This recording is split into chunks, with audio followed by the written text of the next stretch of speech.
Hello friends, કેમ છો બધા? મજામાં છો ને? તો સ્વાગત છે તમારું મારી આ ચેનલ ધ સેવિકા વેમાં. તો ફાઇનલી આપણી આતુરતાનો અંત આવશે હવે એવું લાગી રહ્યું છે. અને મળતા સ્ત્રોતની માહિતી મુજબ મને જાણવા મળ્યું છે કે આપણી એક્ઝામ બહુ જ જલ્દી હવે ડિક્લેર થઈ જવાની છે. તો એનું આપણે પ્રૂફ જોવા જઈએ તો ગ્રામ સેવકની જે પણ એક્ઝામ લેવાય છે, આજથી 3 વર્ષથી જે ગ્રામ સેવકની એક્ઝામ લેવાય છે એ હંમેશા મુખ્ય સેવિકાની જોડે જ લેવાતી હોય છે. તો આજે નોટિફિકેશન આવી ગઈ છે કે ગ્રામ સેવકની એક્ઝામ ઓક્ટોબરમાં લેવાશે. હું તમને ખોલીને બતાવી દઉં છું કે એમાં આ રીતે આવી ગયું છે કે પંચાયત સેવા મંડળ છે એ સંભવિત ઓક્ટોબર 2026માં ગ્રામ સેવકની એક્ઝામ લેશે.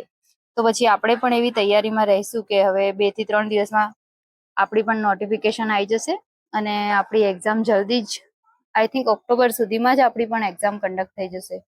તો ચલો બહેનો, ફાઇનલી હવે આપણે તૈયારીનો જે લાસ્ટ મોહ આપવાનો હોય છે એ આવી ગયું છે અને હવે આપણે આપણી તૈયારી બહુ જ વ્યવસ્થિત રીતે કરીશું અને આપણી એક્ઝામ માટે પ્રિપેર રહીશું. હવે આ સમયમાં આપણે પેનિક નથી થવાનું, બહુ જ શાંતિથી તૈયારી કરવાની છે અને જેટલી પણ વાંચ્યું છે એનું રિવિઝન સારામાં સારી રીતે રિવિઝન કરવાનું છે અને બહુ જ સારી રીતે આપણે આપણી એક્ઝામ ક્લિયર કરવાની છે.